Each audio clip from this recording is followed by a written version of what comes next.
Earlier this year, I was walking through Dublin, in a suburban area just outside of the city. I wasn't really paying much attention. There was cars in one big queue waiting to make their way into town. I think I had my iPod in my ears. And it wasn't until I saw movement out of the corner of my eye that I turned around. A car had pulled out of the traffic and into the bus lane. That was strange. Stranger still, they stopped. Right where I was walking. Nosiness got the better of me, and I looked into the car. I saw the passenger take out her phone.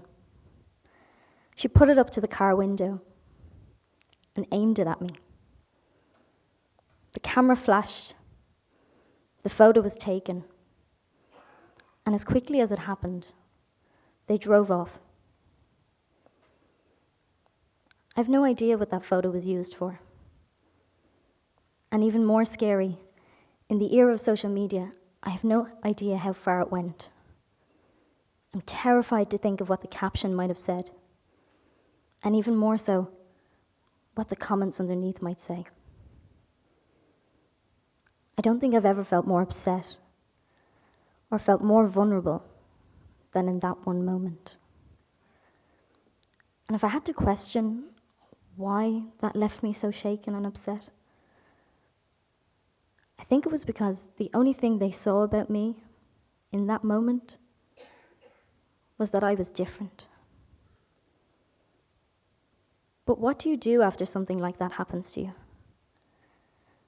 Only try your best to carry on as normal, whatever that word means.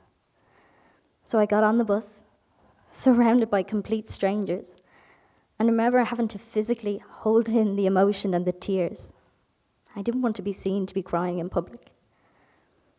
I got to college, and my friends, my lecturers, my peers and colleagues, they could see that I was visibly shaken and asked me what had happened. So I told them. And understandably, they were shocked. They were hurt on my behalf. But one of them really kindly said, "You know, Sinead, maybe they just really liked what you were wearing. You know, you have a great hat on today. It could be that." And that made me feel better for about 30 seconds. And then I remembered that, I'm almost 25. And for 2 decades, I have lived my life of walking down a street and somebody pointing at me or nudging their friend to tell them that I'm near, for staring at me, or worse, calling me names. And on all of those days, I wasn't wearing a hat. And what upsets me most about those moments is that they only see me as something different or unusual. They only see that I'm 3'5", and that's all they think I am. They don't see that I'm a teacher. They don't see that I'm a broadcaster or currently a PhD student. They don't see that I have this insatiable interest in fashion. They just see me as something odd. And being this height can definitely have its challenges, particularly when you're female with an insatiable interest in fashion. Finding clothes or shoes to fit can often be quite difficult. I spent my whole life teetering on children's wear or women's wear, or trying to find shoes that are a size 11 that don't over-sexualize children, but also don't have butterflies or sequins either. And it's a constant battle. And if you go into a shop, it's not just the clothes or the garments that can be difficult, but reaching them. And then you pick something and you find something that you love and think, maybe this won't fit. I'll go to the changing room. And often, I'm not strong enough to pull the curtain closed and leave myself vulnerable to be seen. Or perhaps there's a door on it, and I can't reach the lock on the door. Or when I was in the States, when I was about 13 years of age, I went to the dressing rooms, And theirs are built a little bit differently to ours. The door comes to my navel. That's it. I would be better off changing in the middle of the shop. But things like that aren't just unique to my shopping experience. I can remember a couple of weeks ago I was queuing for a cup of coffee, somewhere that I frequent quite often. And although the counter is high, it wasn't high enough that the barista couldn't see me. And I was next in line, but the woman who was being served beside me, she was a good bit older than me. And the barista says to her, "Is that your little girl?" Everybody was incredibly awkward and silent. My natural reaction was to laugh. And the woman beside me said, "No, I think that's a woman." She was right. I think. But if I'm honest, I could have had a way out when I was 12 or 13. My life could have been very different. I could have chosen to partake in a surgery and an operation that would make me taller. It's called limb lengthening. And they ask you to consider it at that age before you get your growth spurt, before puberty happens. And they deliberately break the bone. And over the course of a year, there are pins in your leg, and you must turn them 1/4 of an inch each day, so that the bone deliberately separates further and further, and new marrow grows. You're confined to a wheelchair for a year, and the maximum height that you can achieve is approximately 6 inches. At 3'5", that would make a big difference. But that's not something I had to decide today as a grown adult, but as just a kid at 12 or 13. I went to the hospital. The doctors told me of the possible complications. I had a surgery date. They said, "Go home and think about it." I didn't sleep for days. I talked about it with my parents and my siblings. And although they're really supportive, this was my decision to make. And they gave me that freedom to do so. My parents and my family are a little bit different to most people's. My dad is a little person like I am. My mother is of average height, and I'm the eldest of 5 children. All of my brothers and sisters are tall, like most of you. And I imagine that informed my decision. Did I want to be like the rest of my brothers and sisters?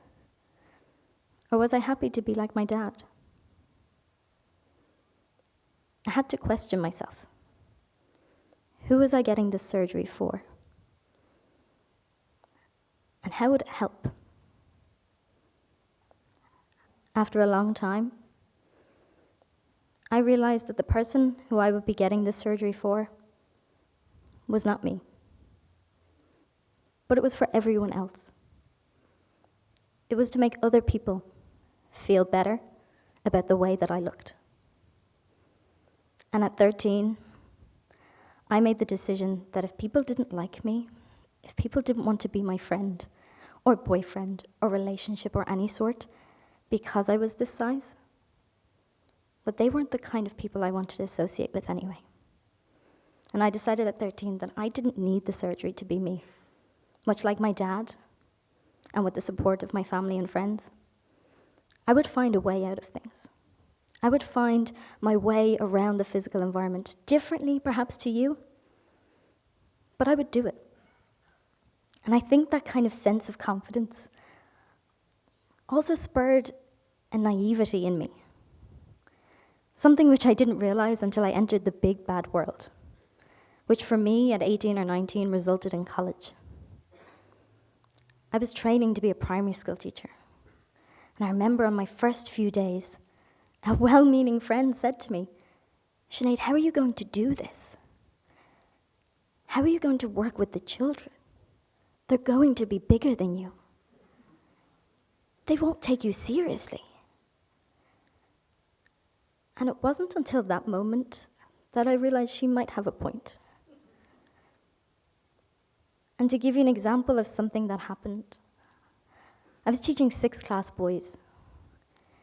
who are 11 and 12 and approximately 5 foot tall, some of them taller. And I was in the middle of a maths lesson and my door was open. It was quite a sunny day and we needed the air. And there was another boy from a younger class standing outside my room. And from having a conversation with him, you might understand that he had challenges of his own. But one of the more boisterous individuals in my class stood up, pointed at him and said, "He's a weirdo." What do you do in that situation as a teacher? You have a huge curriculum. Do you keep going because you don't have time? But I felt that comment in my heart, in my head, and in my stomach. And I didn't know what I was going to do, but I couldn't let it go. I said, "That's interesting. What does that word mean?" They said, "Weirdo." I said, "I don't." And thinking of my feet, I asked, "Can we pull out the dictionary and let's have a look what the word means?" So we did. And beside the word weirdo was abnormal. I couldn't believe it. I said, "What does the word normal even mean?" They said, "The same as everything else." I said, "Well, boys, normal for me is being 3'5", being female, not living in Dublin, and not wearing a uniform to school. So if I'm normal, what does that make all of you?" Interestingly, they didn't have that reaction. And there was a bit of thinking. And I said, "Okay, I won't push you. So being normal for you is being male, being about 12 or 13, living in Dublin, and wearing a uniform to school. So if you're all normal,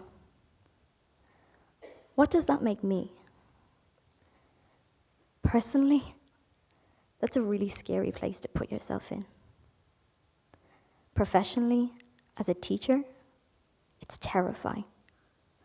I had no idea what they would say next. I was hoping it wouldn't be a derogatory comment about my teaching. All of a sudden, I could remember my first year in college and my friend telling me, "How are you going to do this? How will the children treat you seriously?" And I was panicking up at the top of the room. I'm not afraid to admit that I was vulnerable standing there. And one of the quieter boys in the class put up his hand. And he said, "Don't worry, Miss Burke. You're not a weirdo. You're just different." Never in my life have I been more proud to be different than in that moment. Being a little person has shaped my experiences. It has molded my personality, but it doesn't define me. And if I was to look back or put myself in the position again of the car stopping beside me, of the passenger taking my photo, and if for whatever reason I had a magic wand or some higher power and I could choose to play any character in that story, I would pick me every single time. Gur míle agaibh.